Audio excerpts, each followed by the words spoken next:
Coming to you from the West Coast, this is your first monthly Politicos Deep Dive. Every week we discuss what's happening that week in politics, but this is the episode where we get a bit more wonky and go a bit more into depth on the issue. I'm Ian. I'm Scott. And this month we're joined by Jackie from Leadnow. Happy to be here. This month we're going to dive into electoral reform, so we're very excited to have you discuss Leadnow's approach on it. Perhaps you could lead us into what's the problem with the current electoral system. So the way we vote right now is you go to the polls, you check who you want to win, and the person who gets the most votes in that riding wins. It seems so simple. Yes, it is very simple, and that's probably one of the few things that I would say is, the people say, is why it is a good system. But it actually, I think, and we think, really is not a democratic or representative system. It doesn't give us a representative outcome.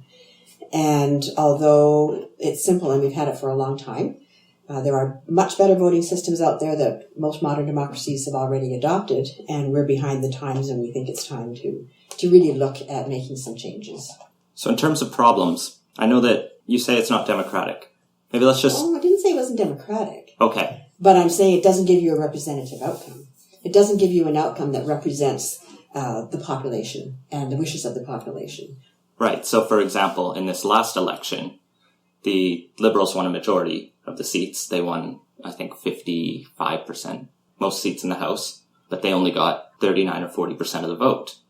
And that's actually pretty common as far as I understand it in Canadian electoral history. In fact, in the last election, it was basically 39% as well for the previous it was pretty much identical. Both elections are pretty much identical.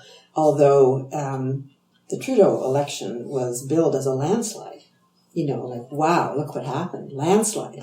But he still only got 39% of the vote, which was the same as Harper. So one can also turn it around and say that means 60% of the people in the country who voted aren't represented by people that they wanted to see represent them. You get the even more skewed results with smaller parties like the Greens or others who have no representation. Absolutely. The thing about your point on the Greens is that the system we have now tends to favor concentrated votes. So when all the votes are in one geographic area, say in a riding, then that holds weight, and that riding can be won by a small party like the Greens. And Elizabeth May wins her riding on that basis. But she's got strong support across the country, but it's spread thinly. And so she doesn't have enough concentration in other ridings to be able to take a riding. And the system works riding by riding by riding. So it's a really unfair system for that party, and she's really got an uphill battle trying to get her, what I would call her fair share, which is if she got, say, 6 or 7% of the vote across the country, she should have that many seats. If she got 10%, that'd be like 33 seats. It's just really amazing that, a small party like that can actually continue year election after election. Well, you only have to look at it was the 92 election when the Reform Party captured all the sort of Western Canadian votes, and the Bloc Québécois captured all the Quebec the votes. 93. And, sorry. The Bloc came in as official opposition while only representing one province because they were concentrated in their vote. And meanwhile, the Progressive Conservative Party, with millions of votes across the country, was reduced to 2 seats. And those voters' voices were essentially silenced. Mm-hmm.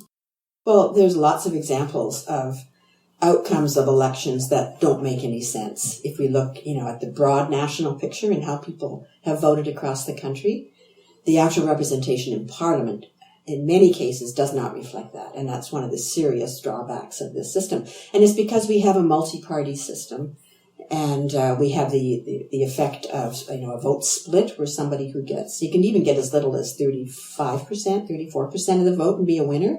Well, I think in this last election, because the NDP fell so much from the previous one in Quebec, you had 4-way splits in some Quebec seats where 25, 26% might have been enough, just with the weird little splits. Yeah, exactly. And so really, in effect, we're like a 5-party country. We have the Bloc, which is only one province. We have the Greens, which is everywhere but thinly spread. And then we have the other 3 parties. And I value our multi-party system. I think it really gives a variety of voices, but our voting system doesn't give us the representation that we should have. One of the arguments in favor of the current voting system, though, is it gives us this nice, strong majority government, which can then get things done.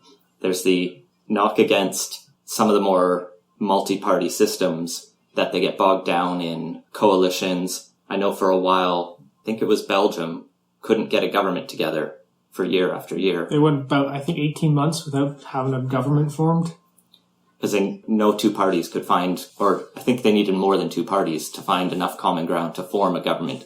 That's often been mentioned as one of the shortcomings of other voting systems.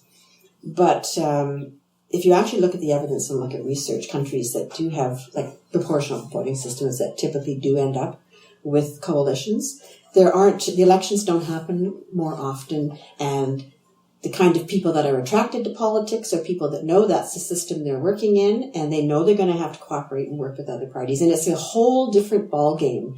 And I do think it's a fallacy to argue, well, we need a strong government that can make decisions. Well, what if that strong government only represents 39% of the people? And they're running roughshod and making all kinds of decisions that 60% of the country doesn't like. I would argue that is a bad voting system, and giving that kind of strength to a minority of the, I get a little bit upset when I hear that argument.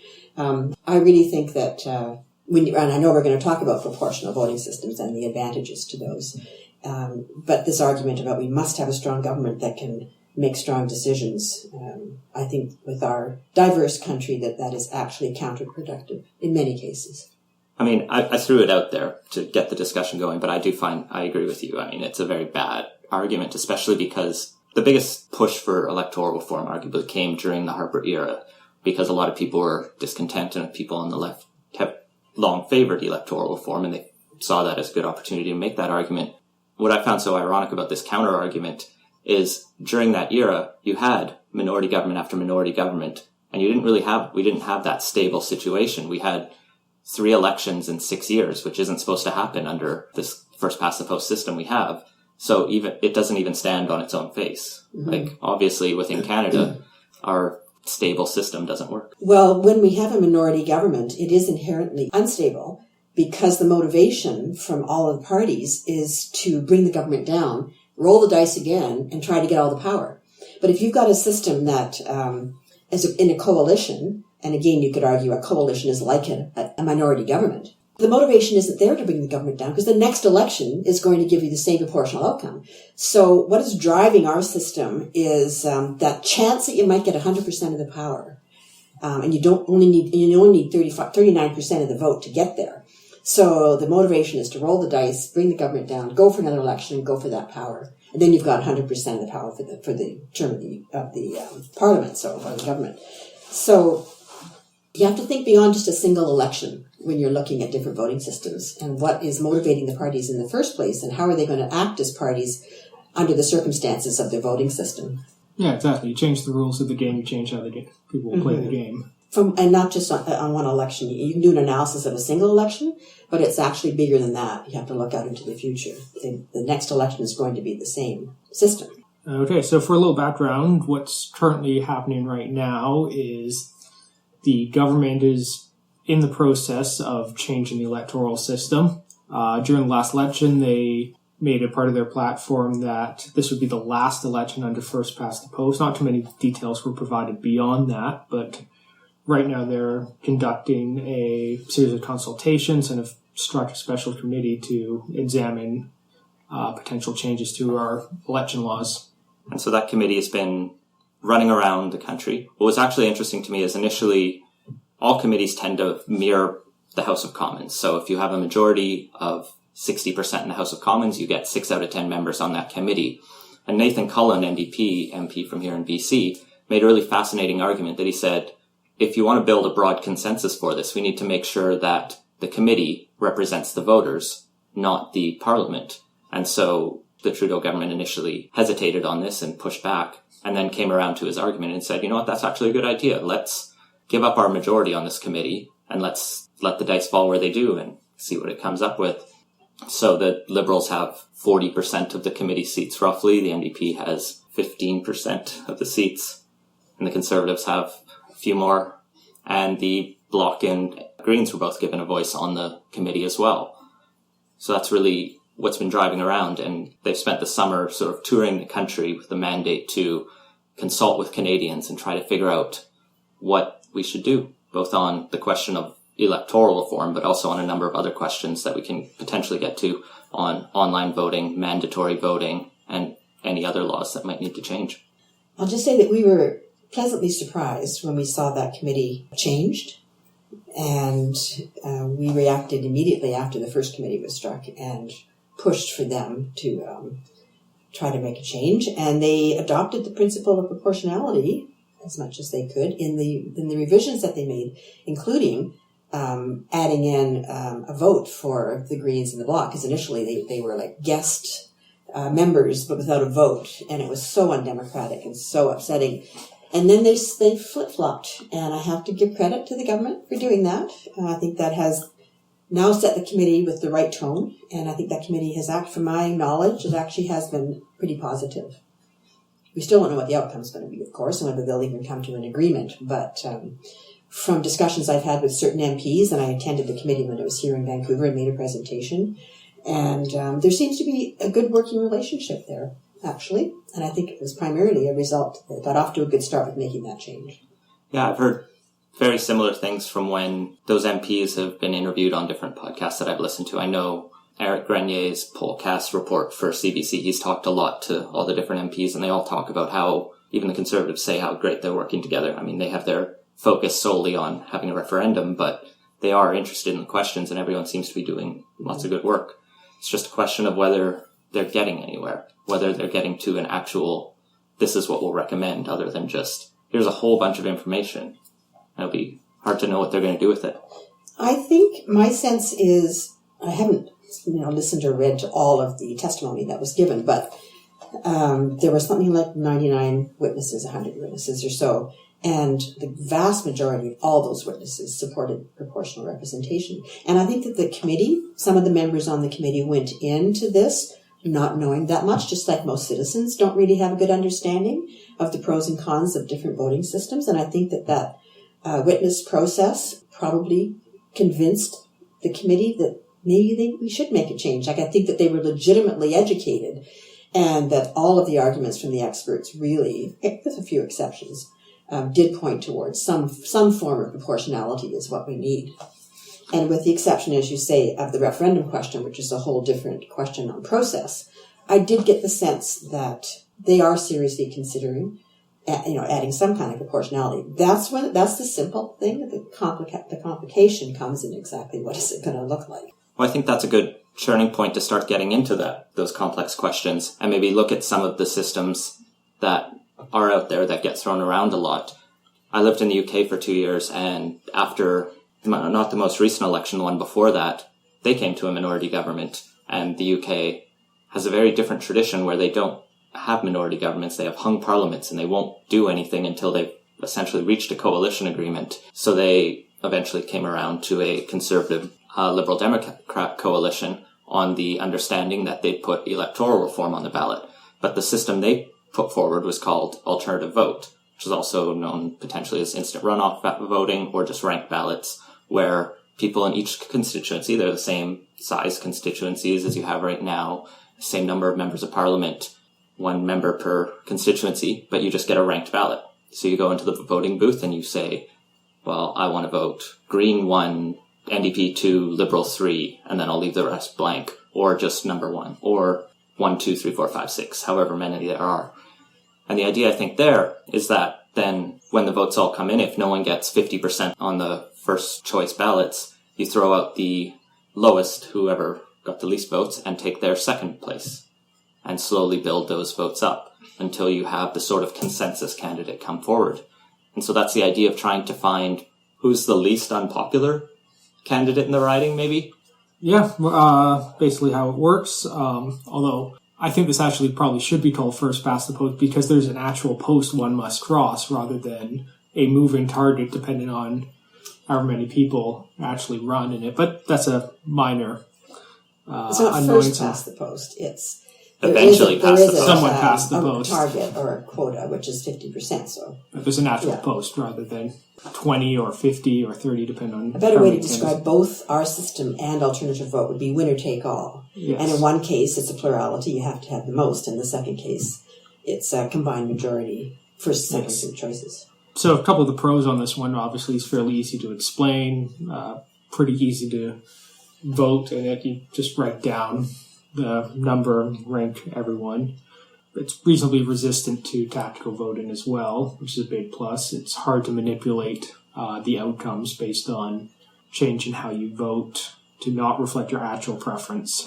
Yeah, you don't have to do that strategic voting a lot of people do right now, or think they have to do to, favor, to vote against someone. You can vote sort of your heart on number one and your mind on number two if you have to, or, number one's who you really support, but number two's who you'll accept. But the one key missing element is it is actually less proportional even than first past the post. It can be, for sure. And it can be much more skewed. And Australia is one of the countries at the National Assembly level. It's only 3. And it's very much like first past the post. The ballot is identical. It would be exactly the same. It's just that you mark it more than once. You mark, as you say, your choices.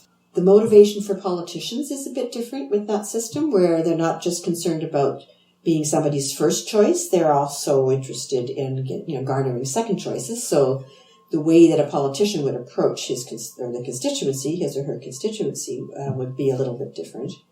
But the problem is, the essential problem as I see it, is this can never be a proportional system. It will never give proportionality. And the key thing about proportionality is that when you have single member ridings, which is what alternative vote is, as well as first past the post, you will always have this issue of lack of proportionality. That the only way you can get a proportional outcome is to have multi-member ridings, and that's the key element.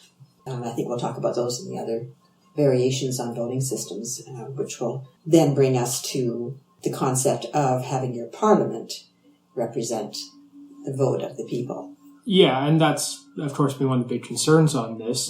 Trudeau's made some comments that he favors a ranked ballot. Exactly what form that takes is anyone's guess at this point, but it would definitely favor a centrist party like the Liberals. That's going to be most people's second choice. We don't even have to speculate at that. I know there have been a couple polling companies that have gone out there and asked people to vote in this sort of theoretical campaign. Obviously, it's biased by the fact politicians aren't campaigning for a ranked ballot, but you can still ask people, how would you rank the parties? And when you do that, you can see that the Liberals wouldn't just win like they did in the last election. If you took this last election and how people would have ranked the parties, the Liberal majority would have actually increased.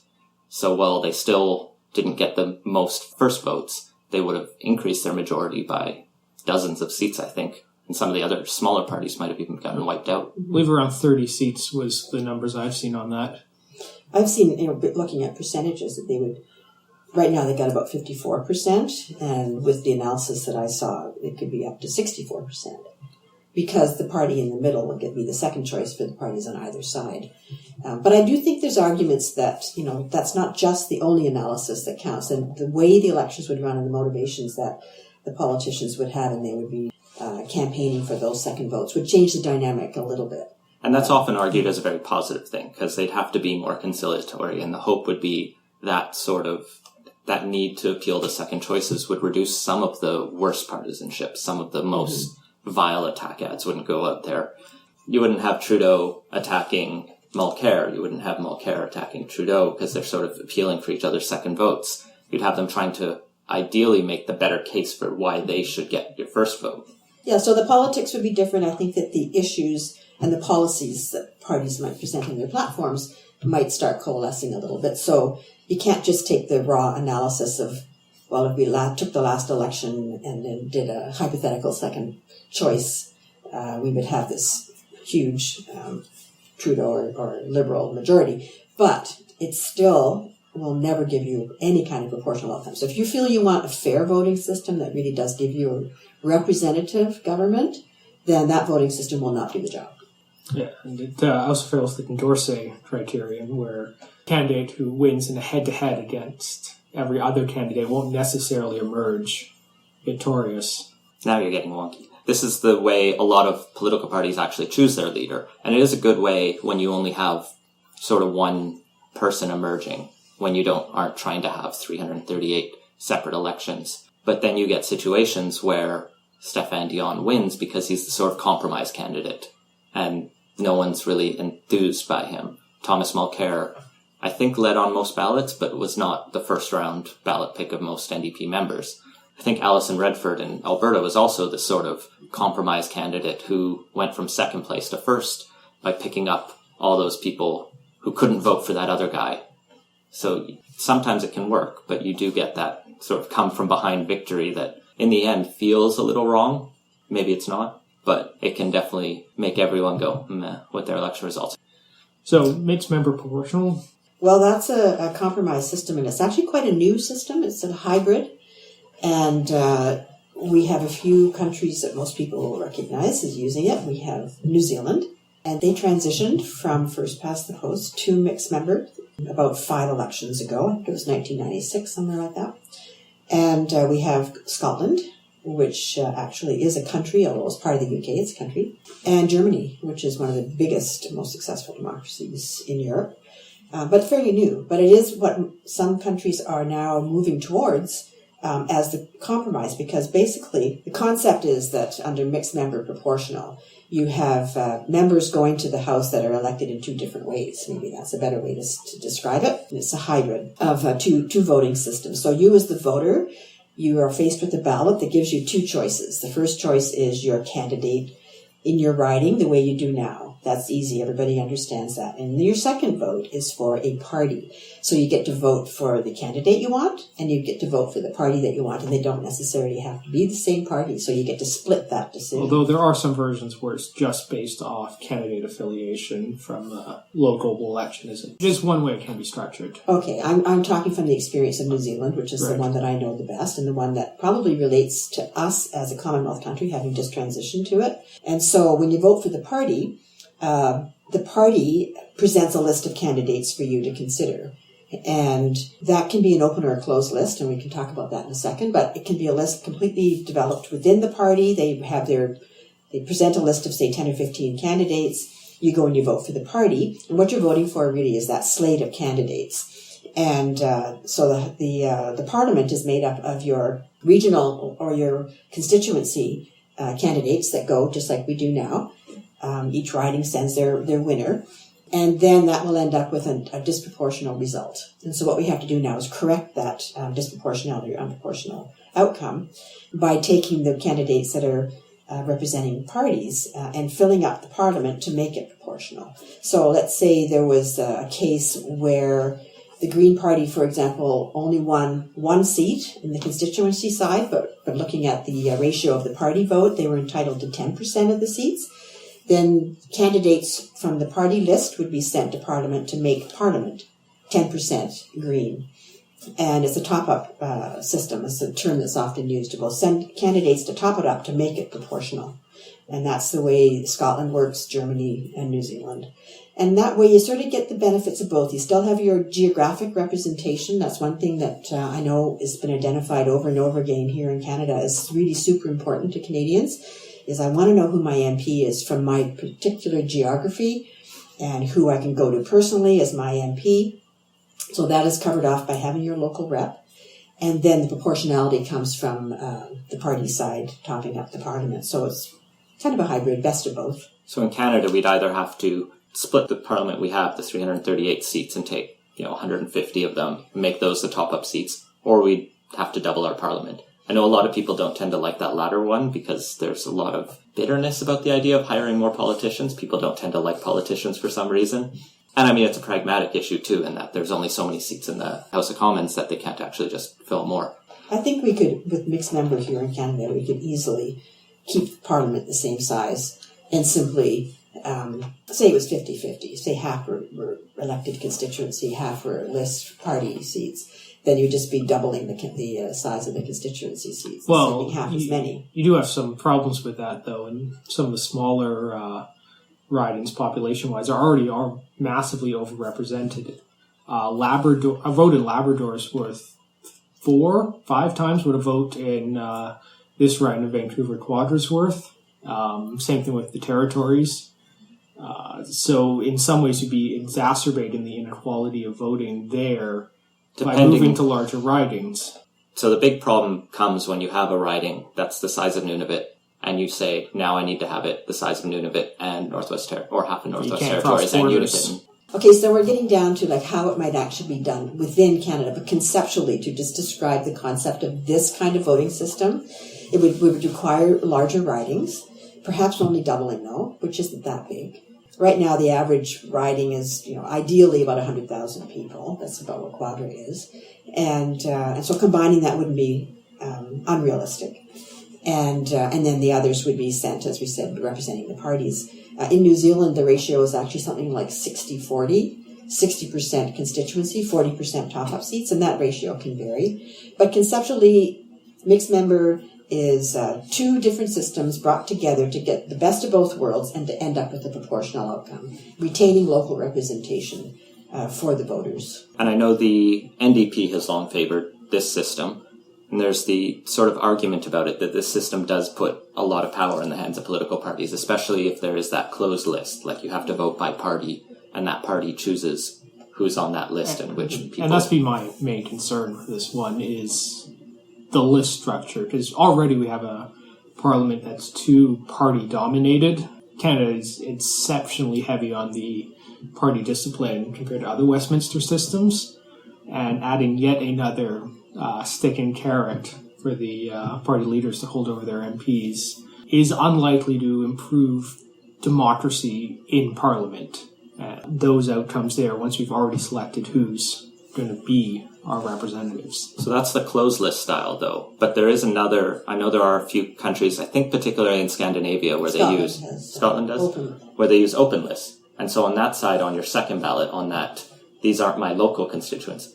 There you get a long list, as far as I understand. Well, how does that work? You still have a list of names presented to you by the party, but you wouldn't have to accept the slate as it is. You have the opportunity to state a preference, and then the order of names on that list can change, so that the most likely one, or the person or the candidate at the top of the list is the one that would first be chosen to go on the top up.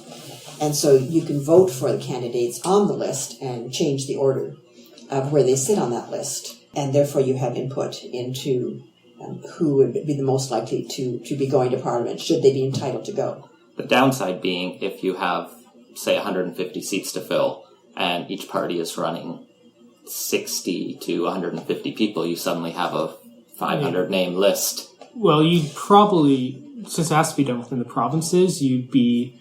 Yeah, Ontario has 120 seats, probably plus or minus 10 from that. So that's 60 people you're then selected for. And you could break it down into smaller regions even, too. Yeah, typically, the best thing to do to really see how it would look in Canada would be to look at the Law Commission report. And they recommended mixed member based on Scotland's system with an open list. And they also recommended regions, that the actual party vote would be based on regions. And I think they broke the provinces like Ontario into 2 or 3 regions, so that proportionality would be at the regional level. The candidates, would make the regions proportional. So it may not be 100% proportional at the national level, but that would be a way of accommodating the large geographic size of Canada. And your issue around having massive long lists, it wouldn't be that long at a regional level. Then it would be more like our City of Vancouver councillor election, where you get 20 names on a ballot, and they have their party beside them. So if you want to vote by party, you just check all the people of your party. So where we have mixed member in Scotland and in New Zealand, those are considerably smaller countries. And I know New Zealand, for example, their list is national, or their top-up list is a national list, but I think there'd be ways around. Canada is unique, and we do have to have our own approach to this. Yeah, and also, let's move on to single transferable vote. Single transferable vote's a system similar to alternative vote, where you rank your preferences on the ballot, but unlike that system, it's a multi-member riding, so each riding generally gets expanded, and then you have 3 to 5 typically, although you can, in theory, go as high as 10 candidates. You can run multiple people from each party, and voters should rank their preferences. There's a threshold. Either the two typical ones are either the hair and the droop. Hair is just 1 over the number of seats that are open, and droop is... there's a formula here that's a little more It's complicated than We exploding. shouldn't jump into that complexity just at the moment, but the concept is that you are electing more than one representative to represent your geography, and your geography is larger than it is now with single-member ridings. And so you would end up as a voter with anywhere, as you said, from 3 to 5 MPs that represent your geographic area. And they would obviously be representatives of different parties. And so you would have a choice as a voter at the end of the day when the election was over, which MP you wanted to approach for whatever purpose you wanted to talk to them. In the actual election itself, there is a quota that is set. And the concept is that somebody has to achieve that quota plus one extra vote in order to be a winner. And they don't need any votes beyond that to be a winner. So that you can argue that there's not really any wasted votes. Even first choice votes that go beyond the quota can go back into the pool, and those second choices can count to elect somebody else. So it's basically a very efficient allocation of first choices for each candidate to just get them over a quota, enough to win. And then it all goes back into recounting. Yeah, the algorithm works by, there's a quota, we'll link in the show notes to the various types. It does get a little wonky and math-filled. So yeah, there's a quota, you rank your preferences. Next step is votes are counted. Any candidate over the threshold gets elected, and then their additional votes get redistributed. If there's no more candidates over the threshold, but not all the seats are filled, the candidate with the least number of votes gets eliminated. Their votes are then distributed, and you repeat the process until all seats are filled. People have always described it as very complicated on the back end, but to me it's sort of, the ballot itself is still simple. You have a list of 20 people who are running to be the 5 MPs in your riding, say, and you just rank. But you don't have to rank all candidates. Exactly. No, you can rank just one or all. And in fact, it is really alternative vote and single transferable vote are identical systems, except with the number of MPs being different, the number of representatives. So the alternative vote is a simple case of single transferable vote. But with alternative vote, that simple case doesn't give you proportionality because it's a winner-take-all and only one person can win. So you get the element of proportionality brought into the system by increasing the ridings and having more members represent you. So you could have a large support for one of the parties in your riding under single transferable vote. That candidate might be the first one elected, but so most of those first preference votes have elected that candidate, and then all the other parties and candidates get a chance because the support for those parties are starting to kick in for, say, the second and third MPs that are going to be elected. And that's how you basically get that proportionality, is by giving other parties that chance to be those second and third and fourth winners in that riding. Yeah, it does still have a slight concentration bias. If you're, say, have a uniform 5% across the country, you're unlikely to be able to gain a seat. But even the Green Party, which has traditionally run afoul of that problem under first past the post, will probably pick up several seats, especially on Vancouver Island and elsewhere. Well, and what's really interesting under STV is you can have an independent who's really popular in that area run a strong campaign and, say, win a seat here in Vancouver. Yeah, whereas 20% or so of the vote, it's very just need to feasible. find the right number of people. And I was going to say, an even greater benefit there is, I think, inter-party competition between the candidates. It's not enough just to be the Liberal or the Conservative on the ballot. You have to be the better Liberal or the better Conservative to be the first preference. So that provides an additional incentive to effectively represent your constituents. But it also means that if there's enough support within the riding to elect 2 candidates from the same party, then all of those extra votes that first candidate has won actually start contributing to electing the second candidate from the same party. That depends how the candidate ranks them. I mean, they may really hate one guy who's running for that party and rank him last. And but typically voters do. I mean, I'm fairly familiar with how it works in Ireland. To your point about independent candidates, in fact, in the last Irish election, which was just a few months ago, there were very many independents that actually got elected, and much to everybody's surprise. So it's quite an interesting, they don't call it a parliament, they call it the Dáil, but it was a really interesting process. It did take a long time to finally resolve some of the counts, though. And that is one issue with single transferable vote. The actual outcome can take a while to determine, the final outcome. because it can go to 10 counts or more, 12 counts. And also, one argument that is made against single transferable vote is the size of the ridings. We talked about mixed member proportional, where we might have to go slightly larger, maybe doubling the ridings. But with single transferable vote, if you're going to have 3 to 5 MPs and keep the parliament roughly the size that we have right now, then the ridings are going to have to be very large. And that becomes problematic. Not just population large, but geographically large. Well, that's always the sort of fear is northern BC then becomes one riding that stretches from the border to 100 Mile House, and that's half of the province geographically. It's not a problem in, say, PEI, which does have a small population, tends to be a little over, because you just make it one district of 4 people. Or in the lower mainland, you make the city of Vancouver, one riding has 6 MPs, you put a few other of those ridings in the lower mainland, and you can easily drive across, you can bike across them. You can't do that in northern BC. I you drive have to fly them. 5 ridings on my way to work every day.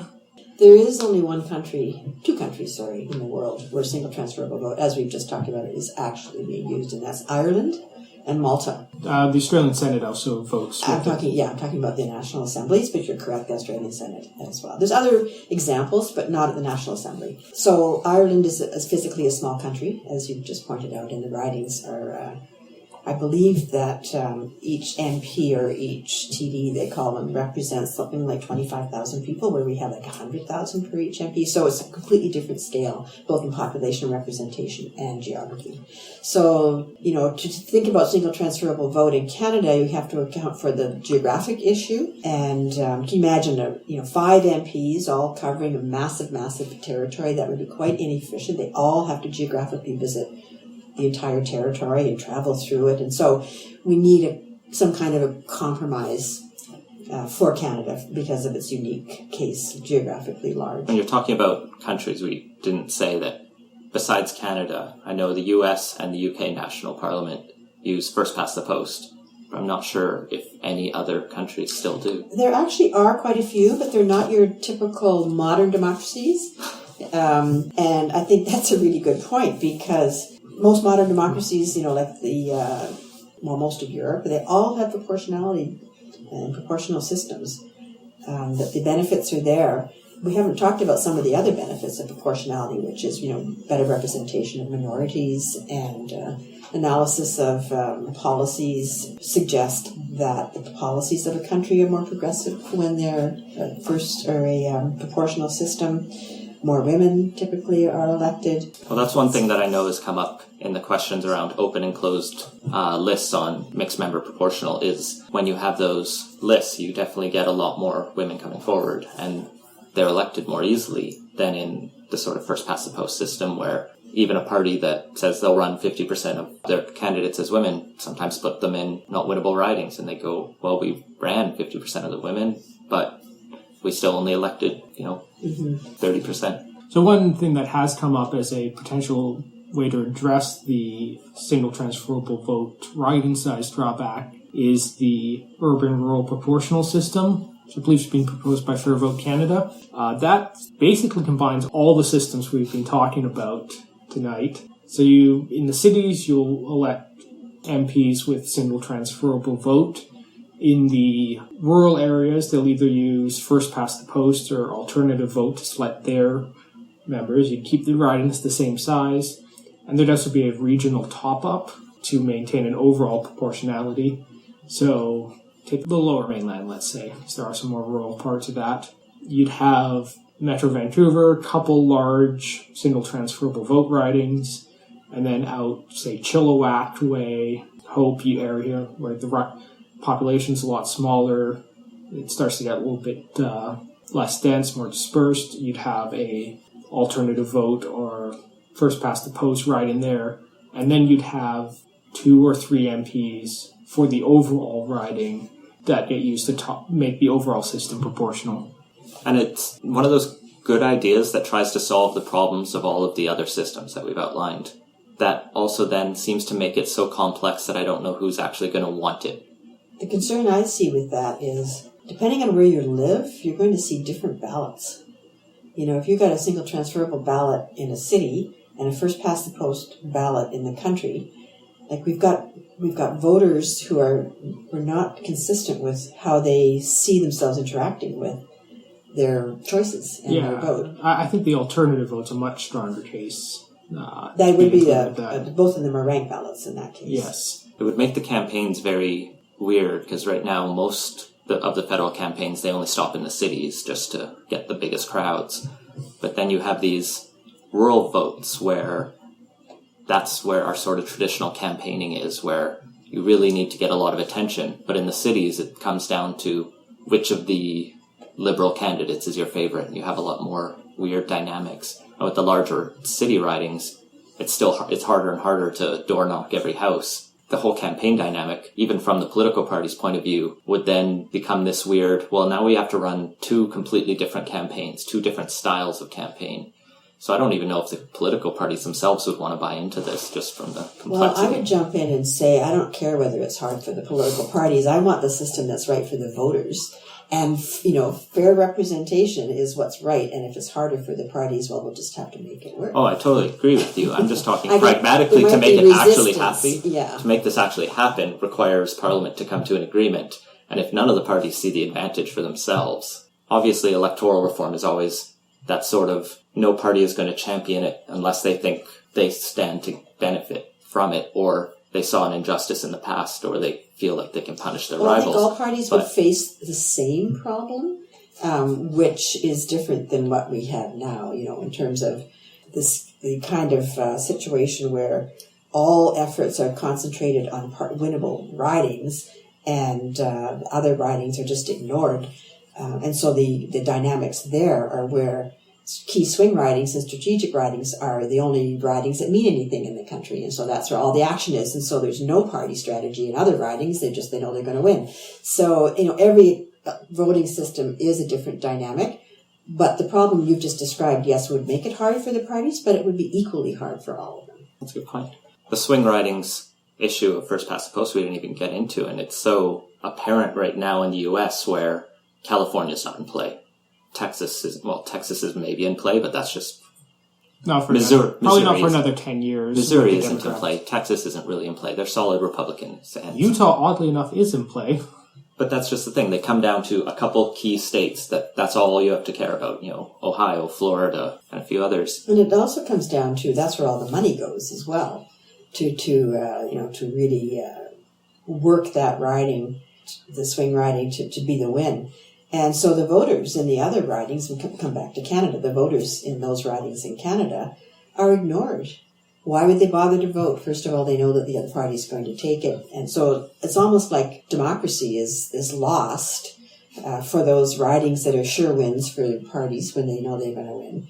And then it all concentrates in a very unsavory way, really, into those key swing ridings, especially with the money.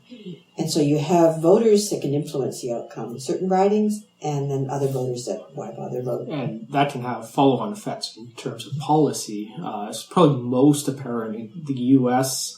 with respect to Iowa. There's a lot of weird agricultural policies and biofuel subsidies for corn that exist primarily because Iowa is the first place that votes in their presidential primary season. And nobody quite wants to shoot themselves in the foot by taking a stance against some pretty terrible programs on a policy basis that are favored in Iowa. Well, here in Canada, it comes down to that focus on Quebec, on the sort of on lower Ontario region, and maybe a few other ridings on the west coast of BC that are potentially in play. But then, most parties write off Alberta as it's going to go blue. Maybe there's one or two ridings, there's three now that don't. Well, the other thing, too, is when you have any kind of concentration of, say, even ethnicity or wealth or whatever in a particular riding, then there can be micro-targeting of policies that just suit, the uniqueness of that particular riding, and but they can become national policies that aren't really relevant or even beneficial. Yes. And we saw so much of that micro-targeting, and it's just so detrimental to our democracy to see things end up being distorted, policy-wise, to suit our broken voting system. Yes, I think Stephen Harper really was the master of that, and you just have to look at the tax code changes to really see that. I don't think any doctrinaire free marketer would look at the policies he put in place with respect to all these boutique tax credits as good on a policy standpoint, but it was all micro-targeting policies all to win those voters. strategic ridings. So, we can argue that some of the other systems have their shortfalls, but I always ask this when I'm thinking about different voting systems, and I say, if we're starting from scratch, would we choose first past the post? Would we actually create that as our voting system right now? And if the answer is no, because it's unrepresentative, it's unfair, has all of those issues around, micro-targeting and big money going into a few strategic ridings and distortions, I would argue we wouldn't choose that system now. So why we're making a choice now? By doing nothing, we're making a choice to keep it.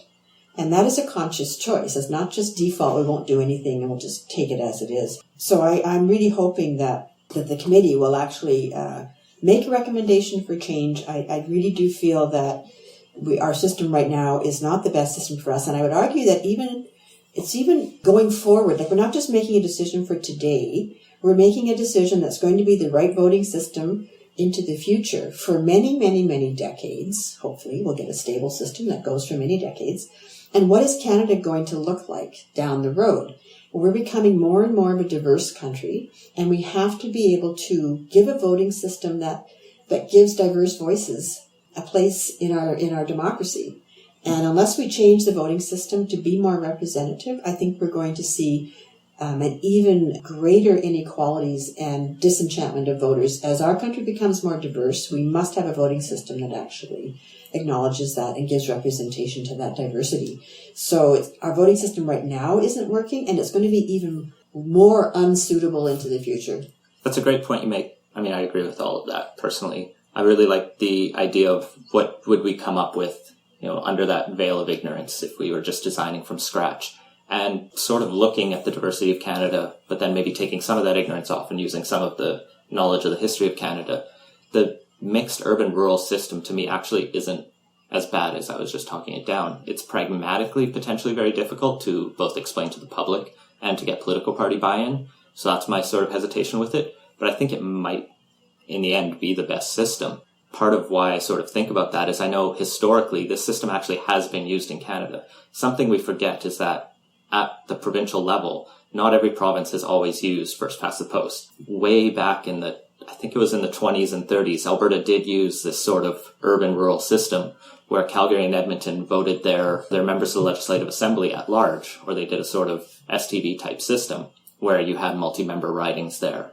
And then in the rural, they had the first-past-the-post ridings where they just elected one at a time. And that gave you a bit more balance, potentially, in terms of who was elected.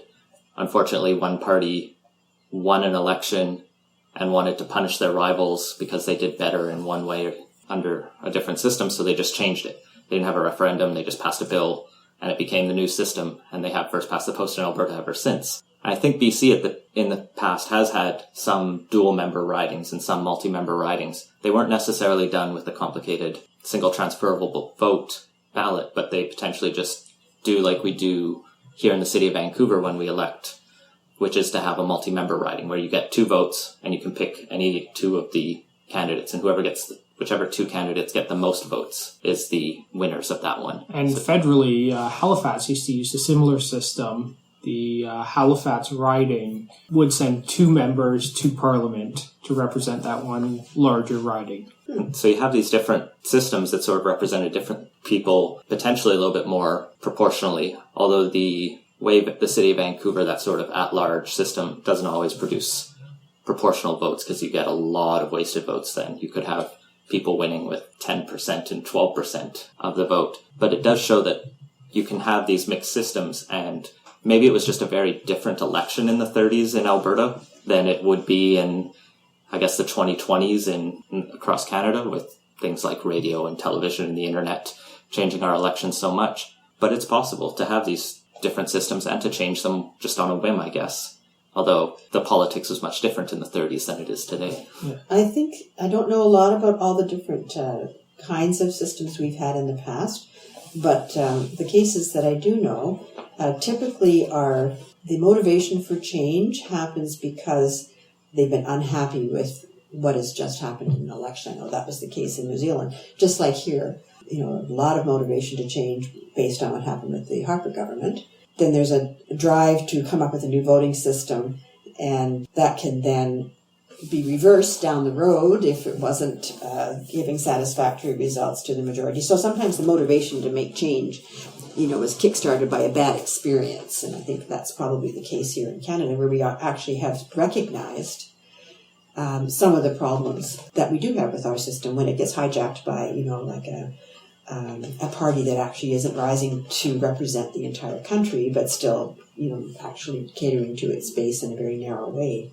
Yeah, and I think you could see that in the fact that the Liberals were in third place when they promised to change the system. They historically have been the biggest beneficiaries of the first past the post. It's not a coincidence that they came around when they were in third place. Not a coincidence that they kind of liked alternative vote too, because that was one to their benefit, although maybe not as much as has been argued. But I'm still hopeful and prepared to think that we will end up with a more fair and more representative government after this process. We do want to talk about the committee maybe, and I was thinking we could talk just briefly about, I guess 2 questions. First, I touched on the older history of electoral systems in Canada, but even in the last 20 years, this isn't the first time electoral reform's been talked about in BC for sure, and a few other provinces have talked about it in the past, say, 15, 20 years. So 3 provinces have looked into changing their electoral system, actually gone as far as a referendum on it.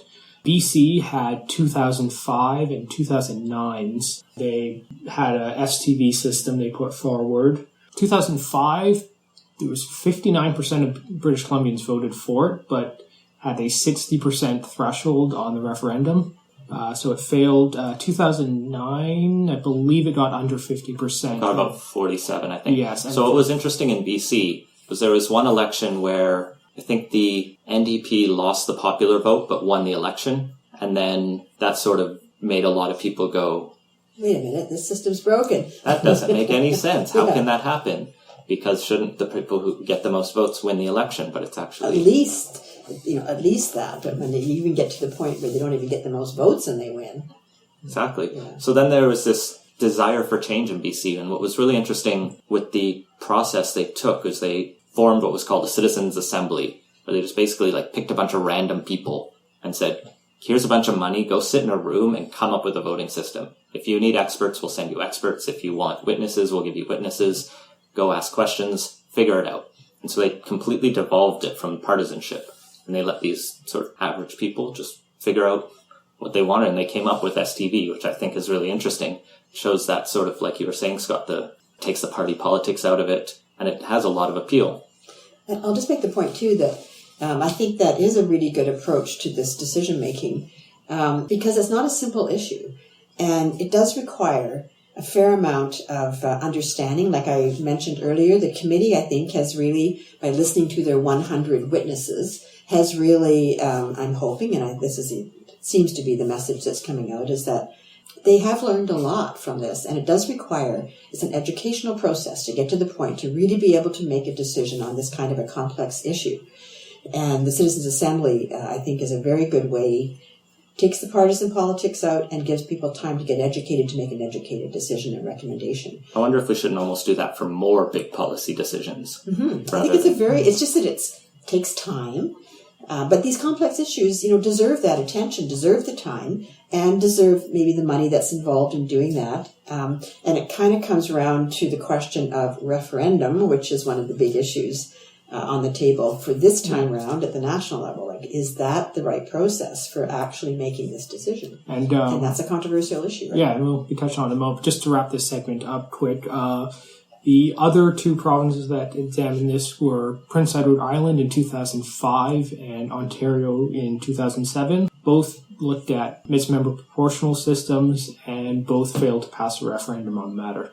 So it seems like referendums are a great way to kill electoral reform.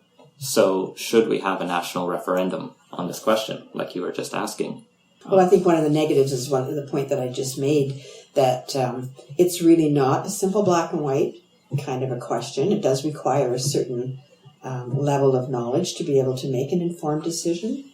And as we have seen recently with referendums in the world, like Brexit, they can be manipulated. They can be, the actual leading up to a referendum can be how shall I say, manipulated, I guess is the right word.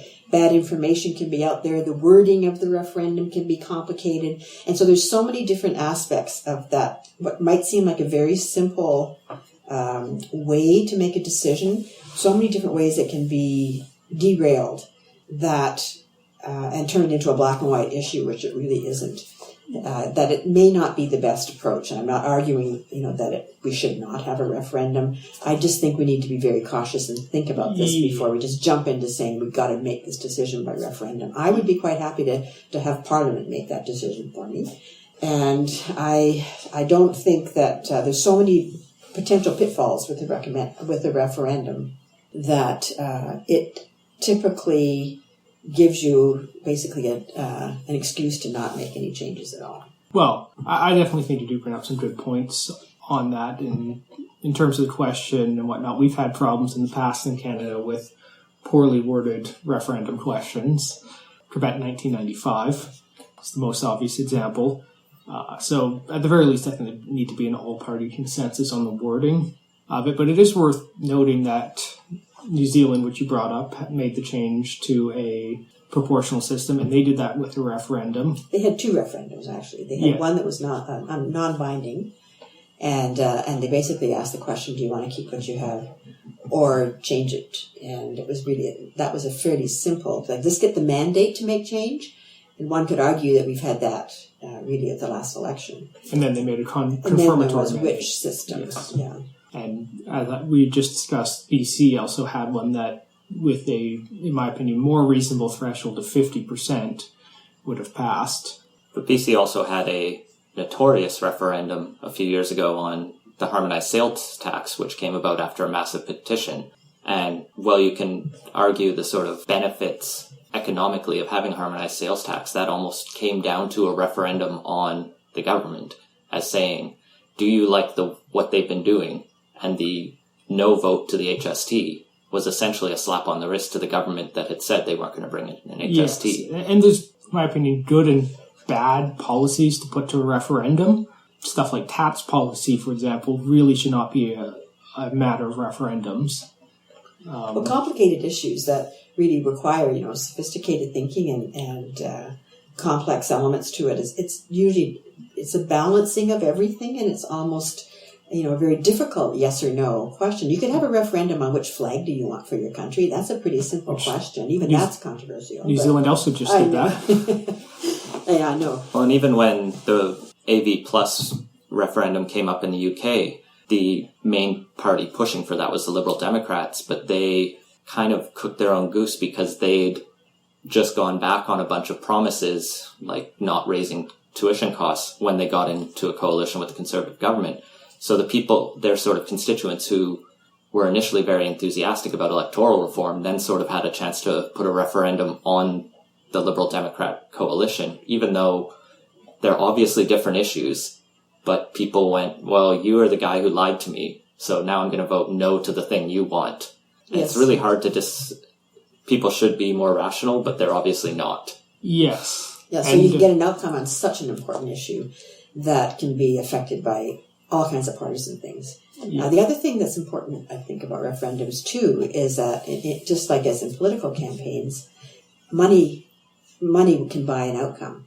And, if there's money that's involved in promoting a certain position, we know that money can influence, and money has access to media and has access to everything. And that's another distortion that can happen in a referendum, besides the question being, however might favor one side or the other. It's just not as simple. It's a simple idea. Let's just vote yes or no, get an outcome. Everybody has their say, but it's complicated. Yeah, though at least at the federal level, provinces are a little more mixed on this.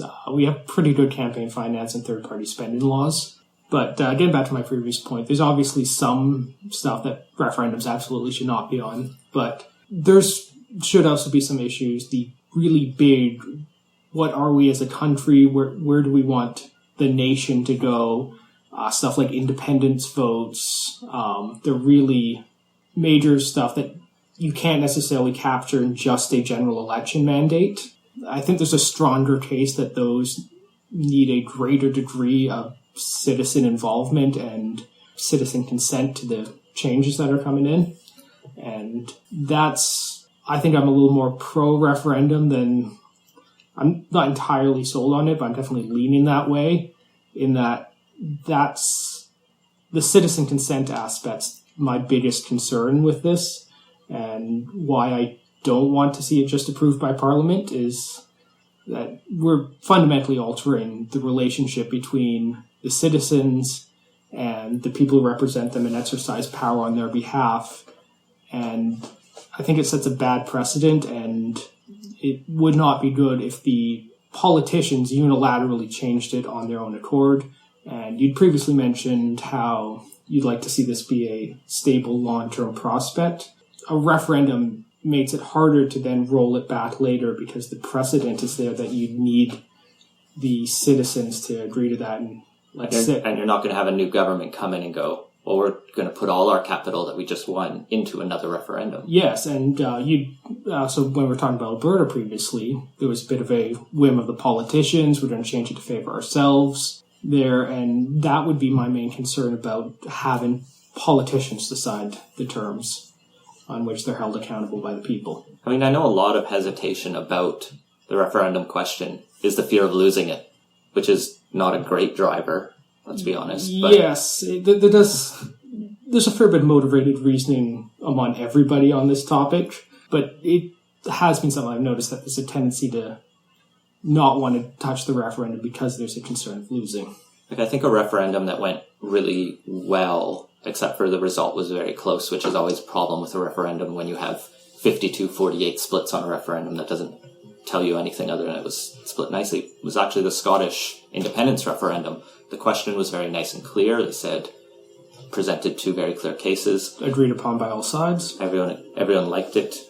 I know one criticism there has been about the current system, but the current discussion, is that it's very sort of focused on the committee and the sort of hyper-engaged people like us, and especially like interest groups like Leadnow and Fair Vote Canada, who go to these committee meetings, but it's maybe not getting out there in the public as much as it should. A referendum would definitely do that. People would have to pay attention, or feel like they have to pay attention, because they'd have to figure out how am I going to vote. And it's a more representative sample of the population, as in it's all the population. Again, pros and cons, because I think there's a lot of the citizens who, like you're saying, would have to get engaged. That I would argue that a lot of them wouldn't. That it is a complex issue. Would they take the responsibility to actually really, get the knowledge that they would need to make a reasonable choice, or would they just be swayed by, like the advertising or where the money is being spent to argue one side or the other? I can't say I'm against a referendum either, 100%. I just see there's a lot of pitfalls, and we might go down a road that might end up with a real mess. So I don't know what the answer is. That's going to have to be for the committee to figure out, and for the government.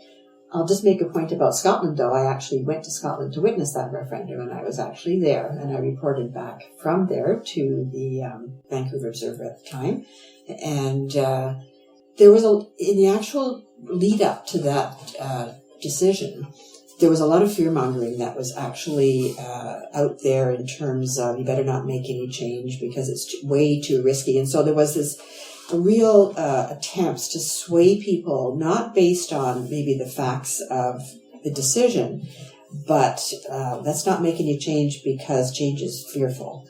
And, and the amount of time and effort, and it becomes very partisan as well, that can go into those kinds of arguments can actually make end up with bad decisions, I think, or at least not properly informed, or not decisions based on the facts. It can be very emotional. It was very emotional for that election. I was there. That's very true. Or no, it wasn't an election, sorry. The referendum. The referendum. Yeah, I was living in independence. England at the time, and even London, and I know a lot of my friends understood the motivation to vote leave, but as very patriotic Brits, they didn't want to see the country torn apart like that. And so it was that very high emotions running high.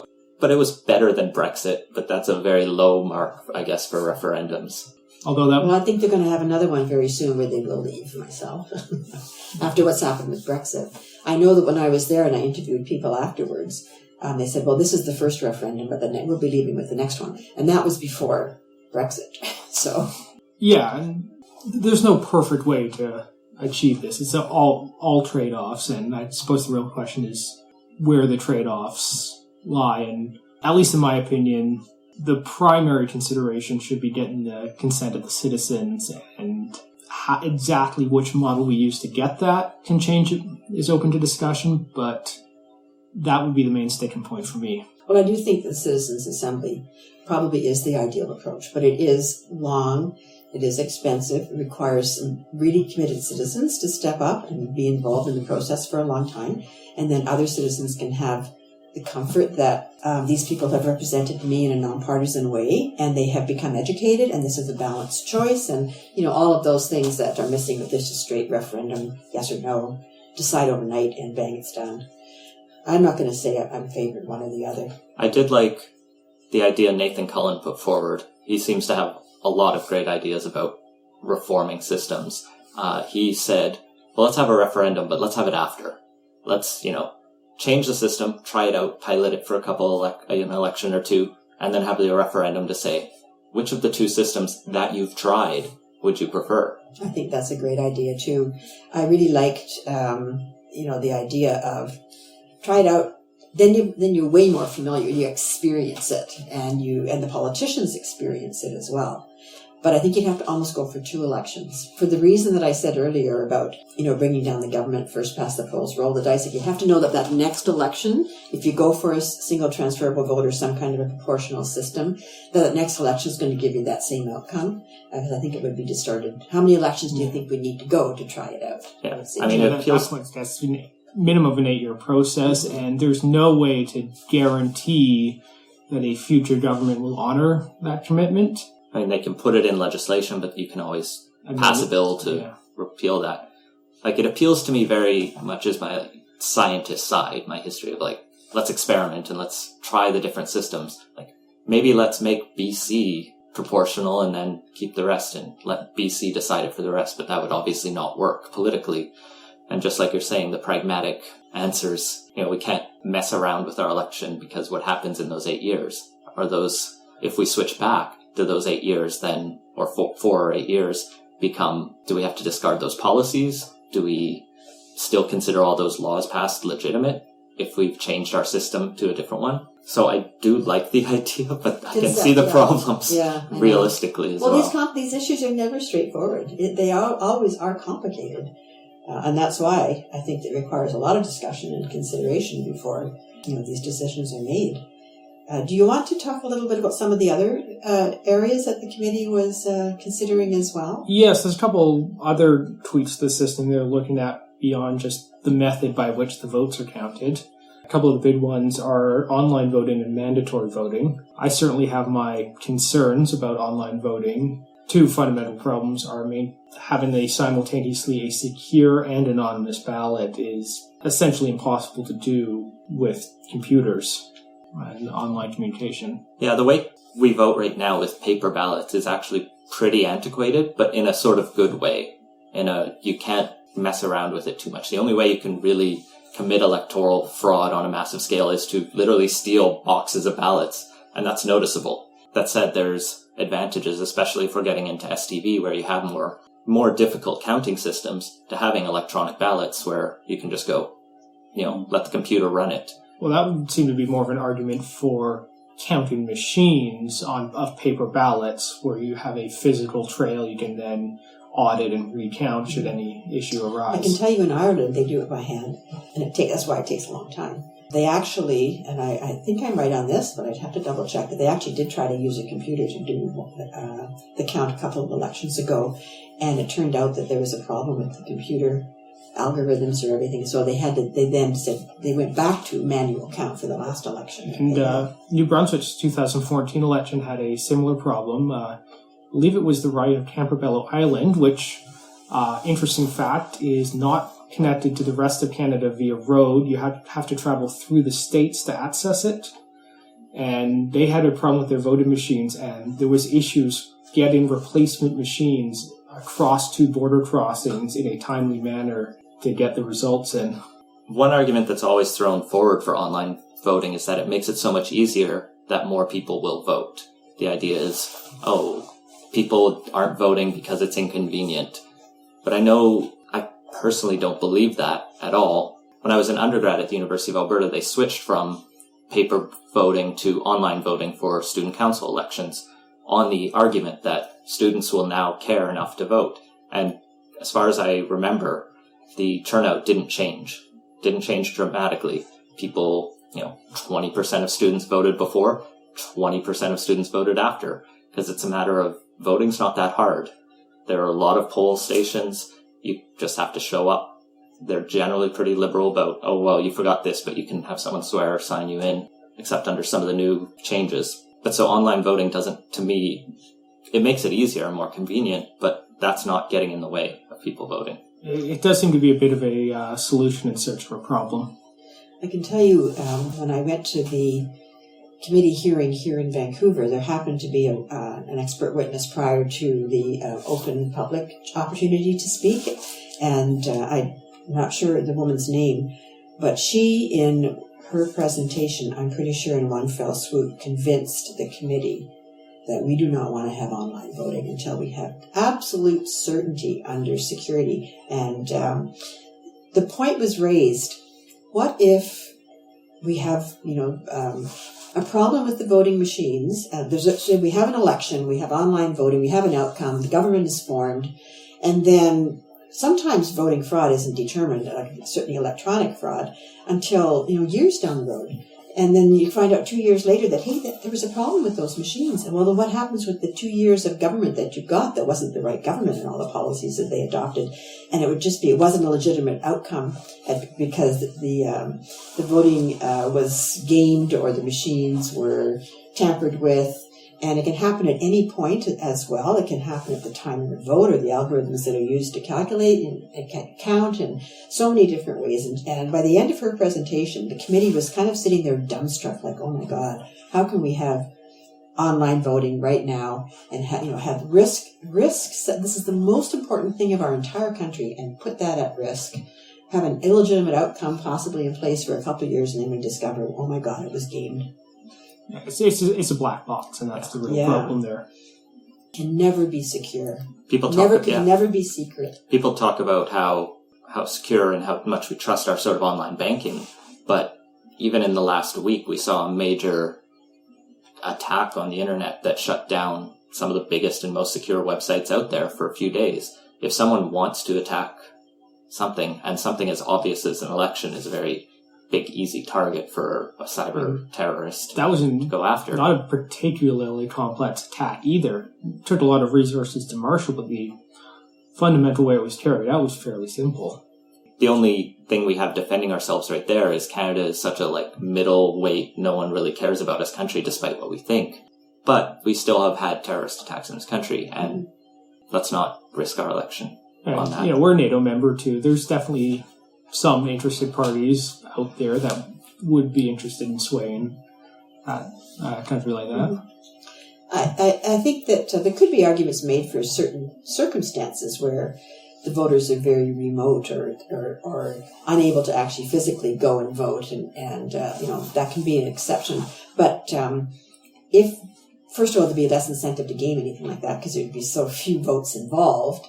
And it would, the pro might be it makes it a greater opportunity for more people to actually exercise their franchise and have their vote.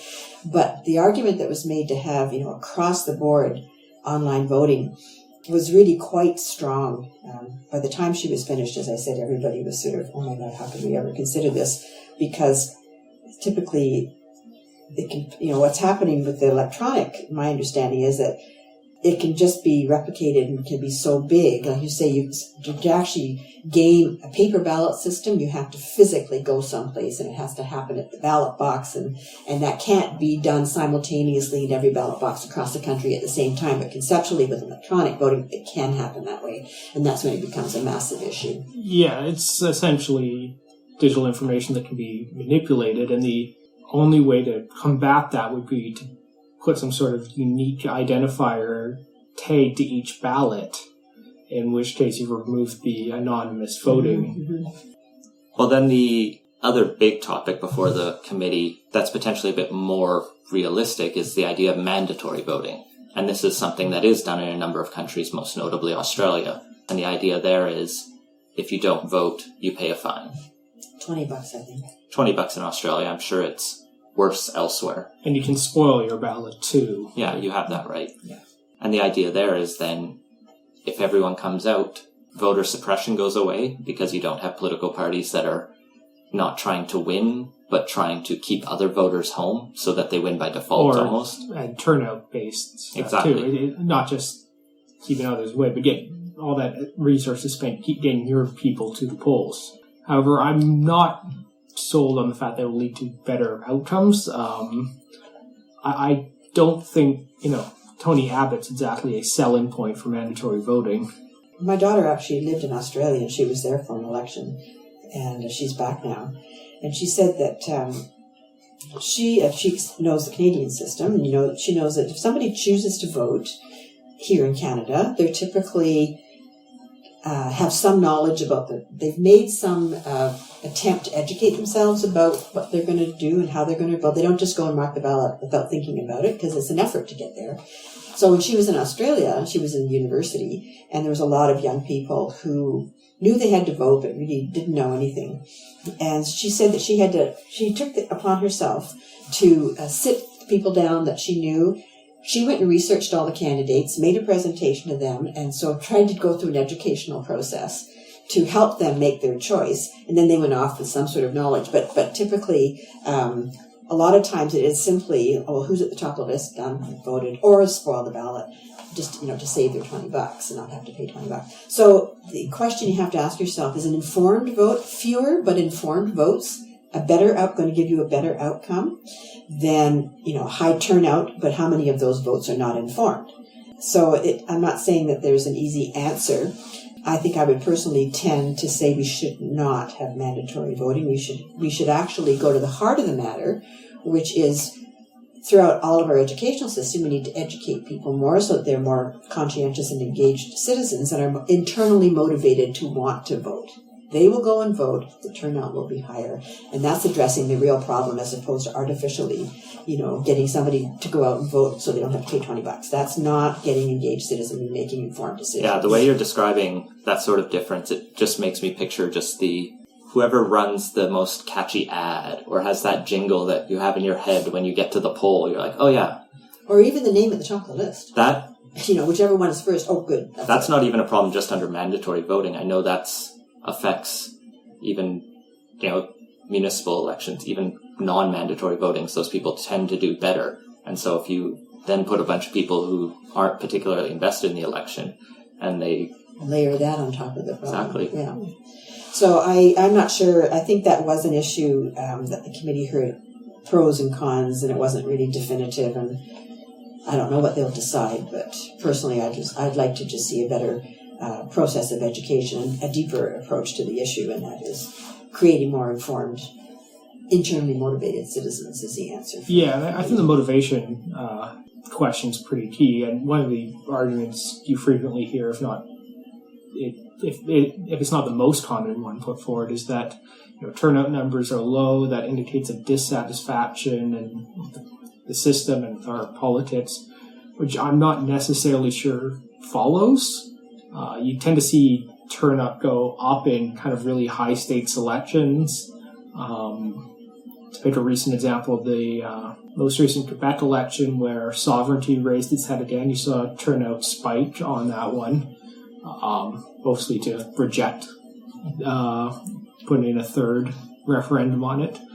But the last national election, the turnout was much higher. It was a highly motivated electorate for that election.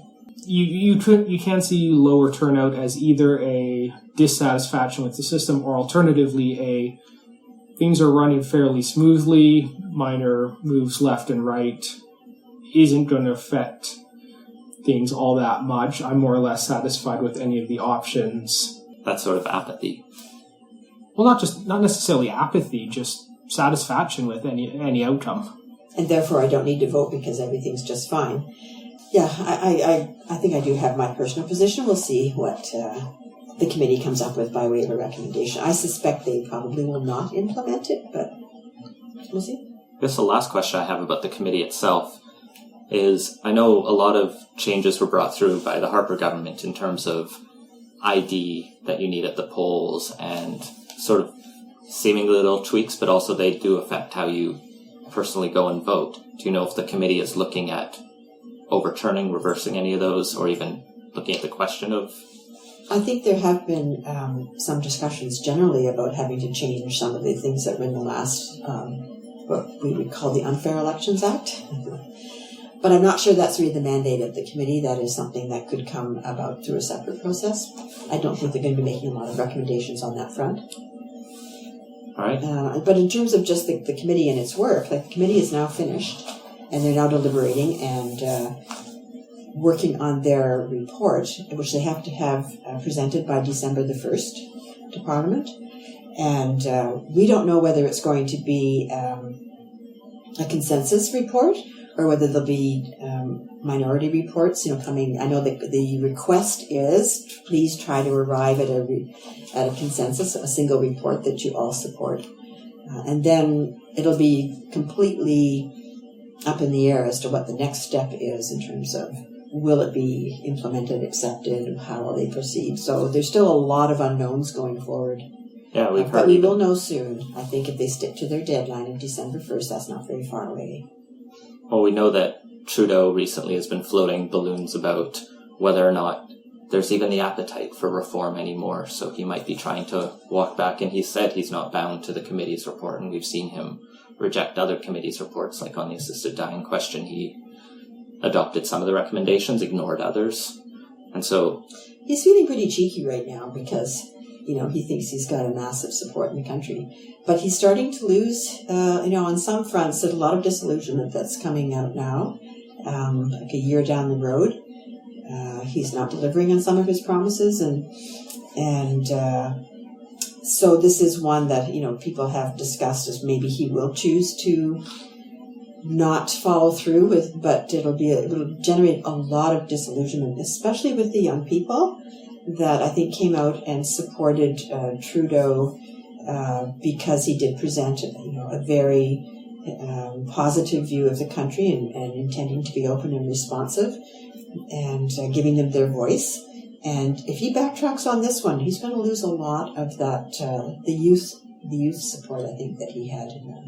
So I guess on that point, you can pitch what Leadnow is going to do to make sure he doesn't backtrack and to make sure he does hold. Well, I can talk about what we did in the last election and why we did that, and there was a lot of dissatisfaction that we were sensing across the country with the Harper government and all of the changes that that government with 39% of the vote had actually made. But Leadnow is a community of people that have chosen to come together to help sort of affect change in the country, and we never make decisions, or Leadnow never makes decisions without consulting that community. So we always ask the community, what would you like us to do on your behalf in terms of making representation to the government? What issues are of concern? And the one thing that came out was very, very strong support for Leadnow to come up with some kind of a campaign to help change our government. This is in the last election. And this is what spawned the Vote Together campaign, which was a strategic voting campaign where we encouraged people to vote for the candidate in their riding that had the best chance of beating the Conservatives. Now, that was a campaign that we didn't really enjoy doing. We recognized the need for it. Many, many people felt that we needed to change the government. And because of the broken voting system, this is really the only way that we were able to actually try to make that change. And as you know, the outcome was 39% for the Trudeau, or for the Liberal government. And but what happened? We now see after the fact that there is a much greater awareness in the general population about strategic voting. Like, a lot of voters learned about why our system isn't really serving us very well. Whereas they might have, it was very simple. I'll just go and vote for who I want. Oh, I never got elected. Oh, well. But they started to really see why the system wasn't working for them. And that awareness is still there. And so it'll be very interesting to see if we end up with an increasing disillusionment in the voters with this government, what might happen next time. Right now that we're working on our natural extension to that Vote Together campaign with our Vote Better campaign, which is the one now we're supporting proportional representation. And we haven't come down in favor of any one particular system, although we do want to see an increase in proportionality. And we'll let the experts figure out what's going to be the best for Canada. With the discussion we've had here, you can see that it is quite complicated. But collectively, we are really very strongly supporting more proportionality in our voting system. And that's our present campaign. We haven't thought beyond that to the next election. If we just hope we don't have to do another strategic voting campaign. We didn't like it. It didn't feel good. We knew we had to do it, for the bigger purpose of fixing our voting system afterwards. Well, that sounds good. People can find out more, of course, at leadnow.ca. Right. We have leadnow.ca, which is starting point for all the campaigns that we actually are running. And we have 3 key campaigns right now, which is our Vote Better campaign on electoral reform. We are very much involved on the climate issue, particularly around Kinder Morgan right now. We are trying to work with our allies on that front to stop the Kinder Morgan pipeline. And the TPP is another big issue that we're involved in. And we always go back to our community and consult and say, what would you like us to be working on your behalf going forward? And we'll be doing that consultation again in the new year, and perhaps changing our priorities on our campaigns. And also sometimes an important issue might flare up really suddenly, and that can lead to like a quick response, rapid action campaign that we would react to right away. And then we have our long-term campaigns as well. So leadnow.ca to find out more about Leadnow in general. And then we have votebetter.ca, which is our actual campaign website for the Electoral Reform campaign. And there's lots of good information there. Great. And we'll put links to those in our show notes. Great. Thank you. All right. Well, that's been Politicoast. If you've enjoyed this, please make sure to subscribe wherever you listen to your podcasts. Follow us on Facebook and Twitter, where we're at PoliticoastPod. Leave us a review and let us know what you think. Thanks for listening.